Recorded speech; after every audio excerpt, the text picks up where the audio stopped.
Lately, what I've been thinking about is the word advice.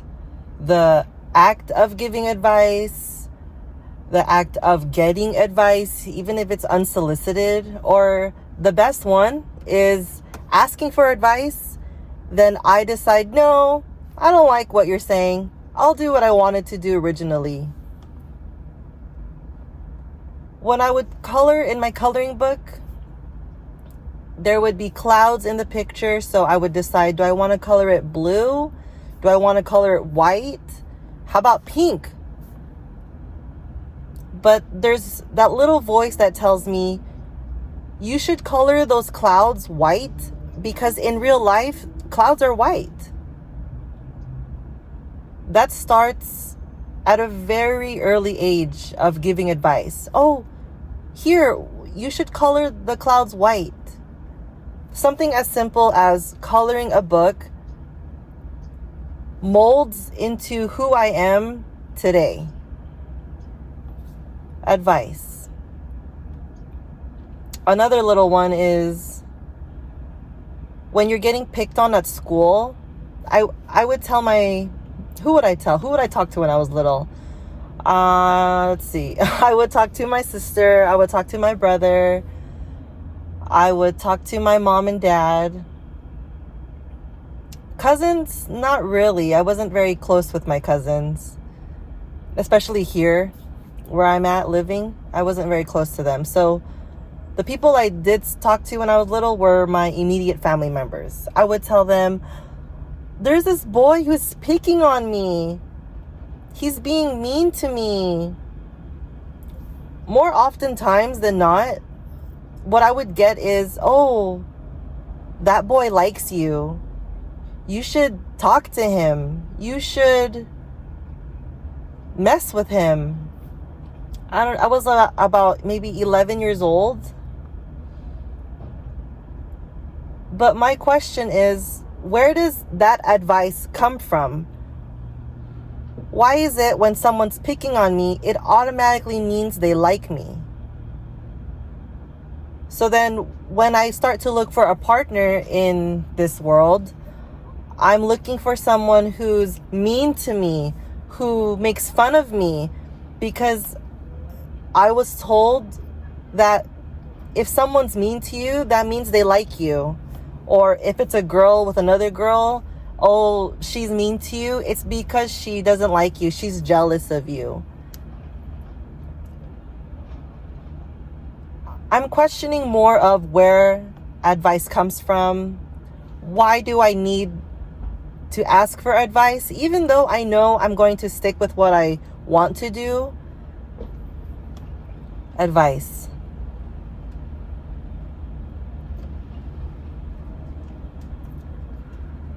I feel like a majority of my life, I would ask for advice. But now what I've learned is, why am I going to take advice from someone whose life I do not want?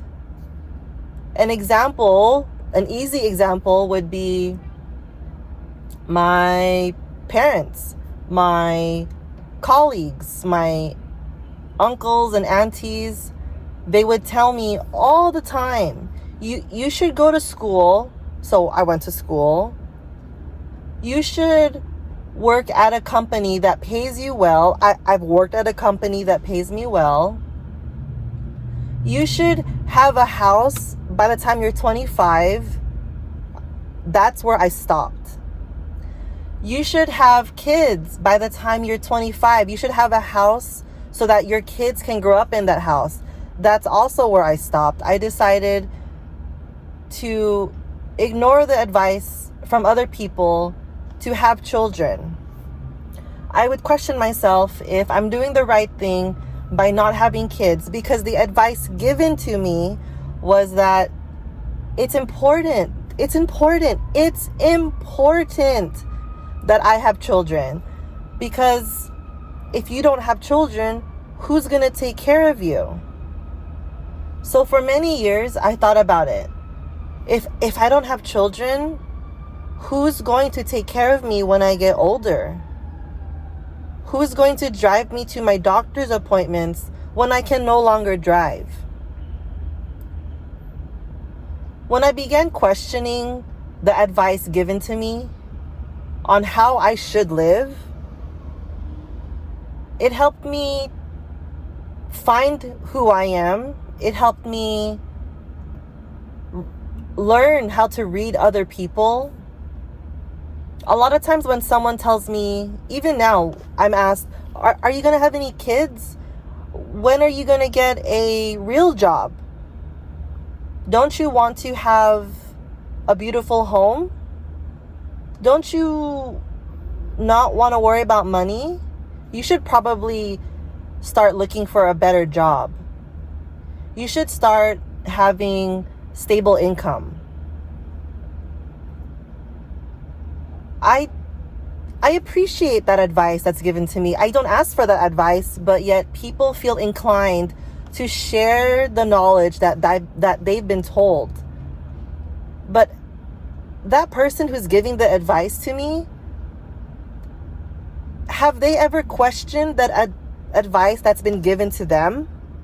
Or do they take it face value and say, oh, Master said I should go to work, so I will go to work.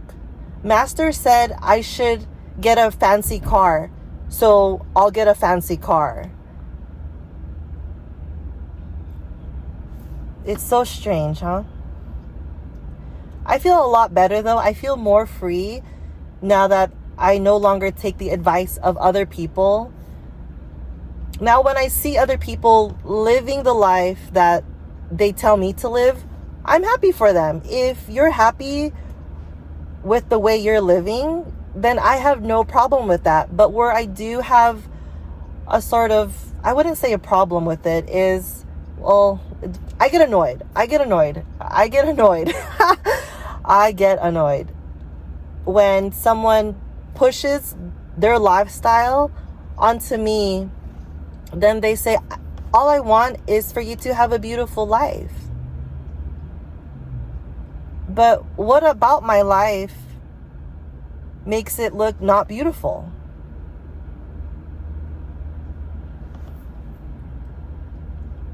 When I finished school, when I got the wonderful, beautiful, high-paying job, I imagined 2 lanes.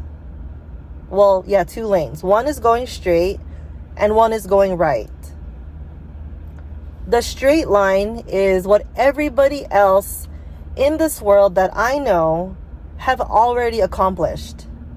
It's the basic house, school, kids, cars, vacations, requesting time off so you can take those vacations. That was the path I was going on. It was comfortable. Because I know what to do. I know the next steps. I know what to do. It's simple as that. But I decided a few years ago that I want to turn right. What happens if I leave this line, little skippity skip, and I go right? I have no idea what's on the right side. There's no such thing as paid time off. There's no such thing as Christmas parties. There's no such thing as a stable income. What am I doing? When I would ask myself, what am I doing? I tell myself, I'm doing something that no one I know has done. Especially in my family circle. The advice I was given of a proper way to live life, it was safe, a little bit too safe. I don't want to live safely. I know what safety looks like. I've experienced what safety looks like. But how about happiness? What does happiness look like? What does contentment look like? What does success look like? That's why I decided to leave that straight line, as comfortable as it was, to the right lane. I went right. Am I still afraid of what's going to happen? Heck yeah, I am. I don't know what's going to happen, but That's definitely way more enjoyable than knowing what's going to happen in the next chapter. I like not knowing. Bye.